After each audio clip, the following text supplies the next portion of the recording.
As you can imagine, there are less glamorous parts of living on a sailboat. And last week we explored 10 amazing reasons you should live on this kind of sailboat. And today we will explore 10 reasons you shouldn't. 10 reasons that might put you off from living this kind of life. All right, let's get to it. Number one, your body will modify itself. And I'm not joking, your feet will get wider if you spend a lot of time in slippers. If you don't spend a lot of time with your feet in shoes, your feet are not compacted, so they are free to get wide, and they will get wider. So your feet will get wider because you are wearing slippers all the time.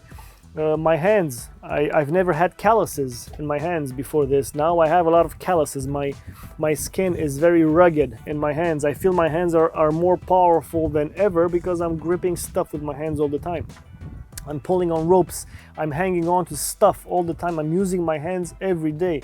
I'm using my hands to pull stuff, to push stuff. So my hands are different now. I don't have the hands of a pianist anymore. Number two, you have to manage your resources better than you would if you would live, if you lived in an apartment or a house. This is not the kind of environment you get in the shower and you just like turn on the water and you stay under the shower thinking about stuff. You can't do that because the boat has limited water. You can't just like, turn on the water and brush your teeth as the water runs. If I hear the water pump going, I will knock on your door if you do that on my boat. So yeah, resources are more scarce. For example, my solar panels and my solar equipment and the whole rig and the batteries and whatever are not that large. They don't store a lot of energy. I mean, the batteries do, but the solar panels are not very large. Anyway, the thing is, I have to manage very well my electricity. I have a Starlink, but I do not run it every day. I'll give you an example. Yesterday, I had a call with someone, a video call at 10 in the morning. I plugged in my Starlink just for this call. I finished the call, then I unplugged my Starlink and I plugged it in only that day in the evening because I wanted to watch Formula One. But that was it. I mean, in the rest of the time, my Starlink is not active because it would draw all my batteries. It would eat up all my batteries. So yeah, resources are more scarce on a sailboat, so you really need to consider this. But I want to mention something here. I'm talking about this kind of lifestyle of living on a sailboat, on your sailboat, not having infinite budget. I want to stress that each one of these points that I highlighted here can be solved if you throw money at the problem. All right, if you have a lot of money, if you're like Jeff Bezos, you don't give a shit about how much water you consume or how much electricity, because you got like infinite electricity because you have a 80-foot yacht that has, cooks and cleaners and servants and water, and you don't even know you're on a boat. So I'm talking about normal people who don't have billions in their bank account. So yeah. Number three, it can get very expensive very, very fast. You can live on a relatively modest or small sailboat with a relatively modest budget.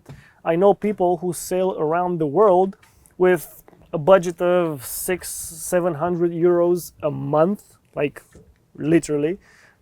But then again, if something breaks, if something needs replacing, it can get expensive very fast. I mean, especially if you buy new parts. You can find refurbished old parts. Obviously, there's a market for that. But I'll give you an example. Just my switch for the bow thruster. It's a little switch. It has a joystick and a button.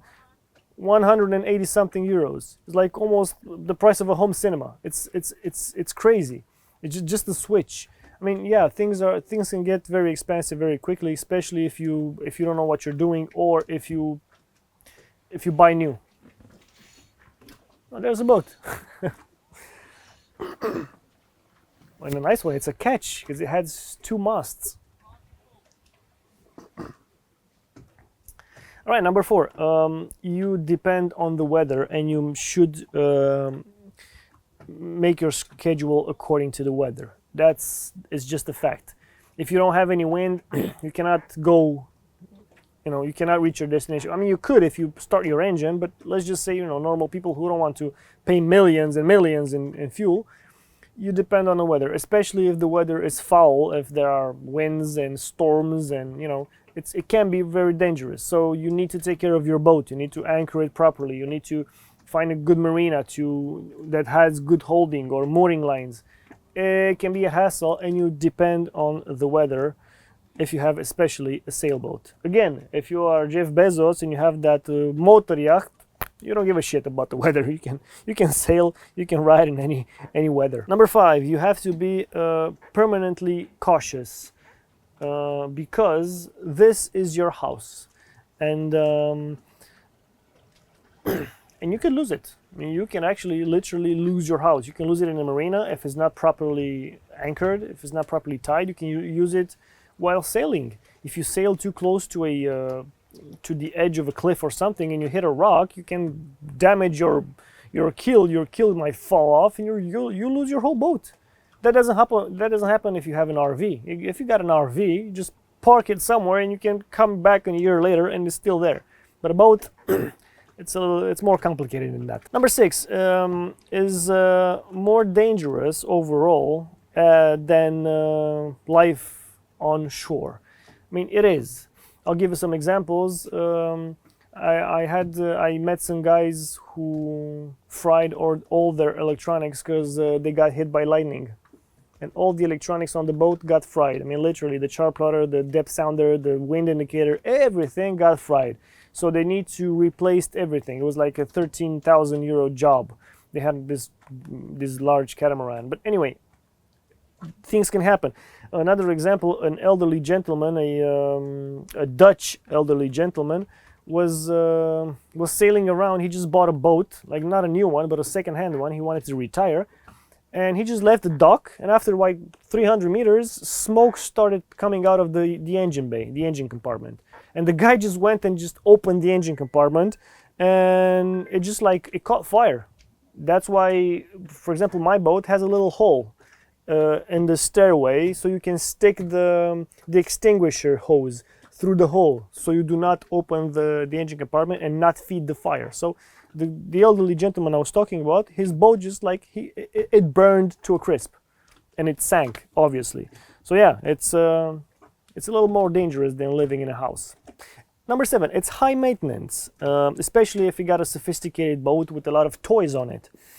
My bow thruster doesn't work at this point. I bought a new switch, almost 200 euros, as I mentioned earlier, but it still doesn't work. I'm thinking about buying a water maker, a radar, a AIS. I mean, I'm thinking about kitting the boat up with more toys. So obviously more things that can go wrong. My dad pointed this out to me. A sailboat is like an aggregate. It's like a combination of small machines working together to create a bigger machine. This boat runs with the help of small pumps, LEDs, sensors, electric wires, switches. They all have to work perfectly in order for the boat to work. So it's an aggregate. So you have to permanently take care of all the equipment on a boat, especially in a marine environment where everything is more corrosive. Everything will corrode faster, especially if you are in a saltwater environment. So yeah, it's more high maintenance than the house. Number 8, it's complicated to take the dinghy. I mean, it depends on your rig, but in my case, I have my dinghy sits on the front of the boat, and I have to lower it every time I want to take a ride somewhere. And if I go, I have to put it back on the boat. I just don't like. I mean, you could say, yeah, but you can pull it. You can tie a string on it and just pull it behind the boat. I don't like that. I just don't like to pull it. I don't know. I just don't like it. So I'm putting it back every time I leave an anchorage. So it's a hassle. I have to take it up from the front of the boat, lower it on the side of the boat, take it all the way to the back of the boat, take the water out of the dinghy, inflate the dinghy, because my dinghy is kind of shit. It doesn't hold air that well, so I have to pump it full of air every time I want to use it, and then I have to lower the engine on the dinghy, which, yeah, it's a bit of a chore.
So it's not that easy. It's not as easy as, you know, getting in your car, just like turning it on and leave.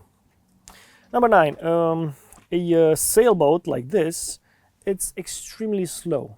It is. It's very slow. You have a medium speed of probably 5-6 knots. That's like 10 kilometers an hour. It's like very slow. I mean, it's not a fast boat. If you want to get fast to where you're going, don't get a sailboat. Because, you know, a sailboat is not about the destination per se, it's about the journey to the destination as well. The journey is very important. So it's very, very slow. The engine is just there to help you, you know, maneuver in a bay when you get in and get out of a mooring situation.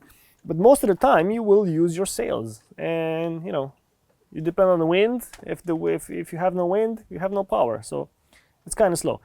And number 10, you need to be in good shape. I mean, you don't have to be like Arnold Schwarzenegger good shape in his prime now, but you do have to have your stamina on you. You know, you do have to pull ropes, push stuff. It's a hassle. I mean, only getting in and out of the boat all day, if you get in and out of it like 20-30 times, imagine just, you know, doing it's a lot of exercise for your legs. It's only like, what, 3 meters you have to climb every day, so it's a lot. You have to have an athletic body. If you can't lift heavy stuff, and this kind of life might not be for you. So yeah, these are 10 not so great things about life on a sailboat. I want to mention, I mean, they're not so great. It can be just a point of view, but I happen to like them. I happen to like this kind of life, and even these things are not really necessarily a hassle for me, because I've chosen this life. I've chosen this life. I knew what I was getting into.